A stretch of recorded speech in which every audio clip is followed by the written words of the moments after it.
मज़ीद वीडियोस देखने के लिए हमारे चैनल को सब्सक्राइब कीजिए और बेल आइकन को क्लिक कीजिए।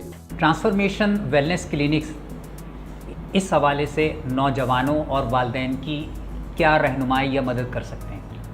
देखिए, अल्हम्दुलिल्लाह ट्रांसफॉर्मेशन वेलनेस क्लिनिक पाकिस्तान का वाहिद और दुनिया के चंद इदारों में से एक है जहाँ पे multi disciplinary mental health system के जितने प्रोफेशनल्स रिक्वायर्ड हैं इंक्लूडिंग RTM स्टिमुलेशन वो एक छत के नीचे मौजूद है।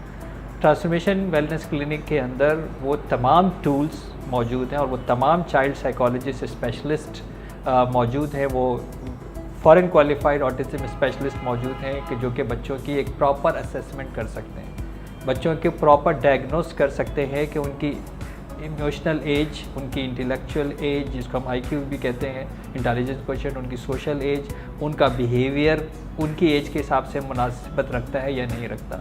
फिर हम उनकी असेसमेंट के अंदर ये भी बता सकते हैं कि उनके हिडन पोटेंशियल क्या है, उनको कौन सी फील्ड में जाना चाहिए, वो कैसे समझते हैं, वो कैसे देखते हैं। आप यकीन माने इतनी छोटी सी चीज़ होती है, किसी बच्चे को सिर्फ बड़ा नज़र आता है, ठीक है, किसी बच्चे को सिर्फ यहाँ पे रखा हुआ नज़र आता है। हमारे 5 हवास है ना, ये हमारे लर्निंग प्रोसेस है, विजुअल है, ऑडिटरी, किनेस्थेटिक है।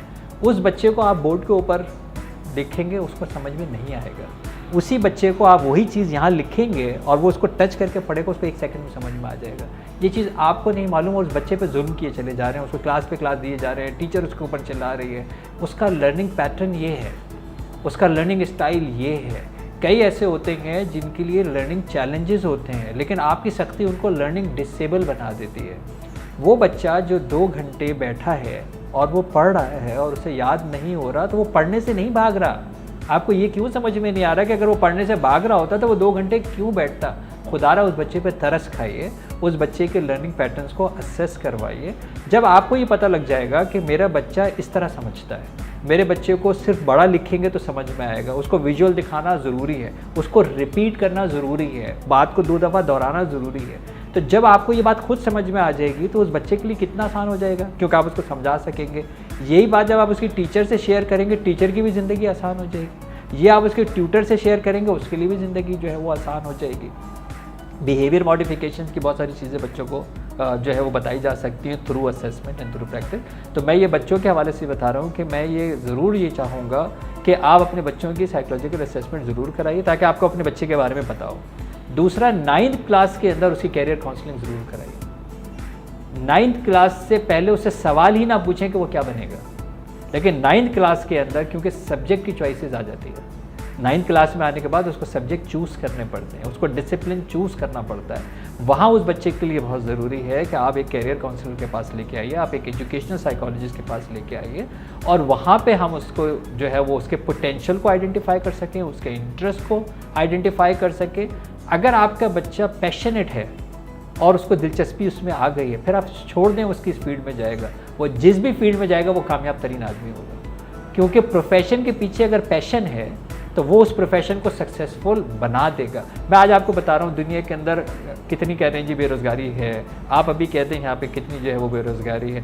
आज भी अच्छे इलेक्ट्रिशियन का आप इंतज़ार करेंगे, अच्छे प्लम्बर का इंतज़ार करेंगे। मेरी माएँ बहनें सुन रही हैं, आप किसी दूसरे टेलर के पास जाने के लिए तैयार नहीं है, उसी टेलर के नखरे बर्दाश्त करेंगे, लेकिन उसी के पास जो है वो पलट के जाएंगे। क्यों?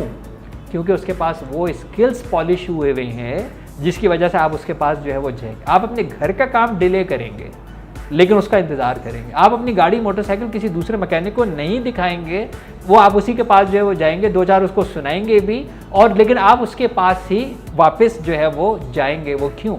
राइट, वो क्यों? हमारे एक दोस्त हैं, उनका जो क्या कहना चाहिए ज़ुबान के ऊपर उबूर और उनका जो कंटेंट के ऊपर जो मुशाहिदा है वो बहुत ज़बरदस्त है। हम 2-2 हफ्ते इंतज़ार करते हैं हमारा फ़ोन उठा लें हमसे मुलाकात कर लें, हम उनसे दो जो है वो बातें डिस्कस जो है वो कर लें। गोशा नशीन आदमी है, हम उनको ढूंढ रहे। क्यों? इसलिए कि उनके पास स्किल्स हैं, इसलिए कि वो जो करते हैं उससे पीछे उनका शौक़ है, क्योंकि वो जो प्रोफेशन है उसके ऊपर वो अपने पैशन को तरजीह देते हैं। आप अपने बच्चे के पैशन आइडेंटिफाई कर लें, उसके बाद आप यकीन माने उस पैशन से रिलेटेड जिस प्रोफेशन में डालेंगे वो एक्सेल करेगा और हमेशा वो ज़रूरत होगा, हमेशा वो ज़रूरत होगा। कितने भी बुरे हालात के अंदर उस प्रोफेशन की वो सबसे बेहतरीन ज़रूरत होगा।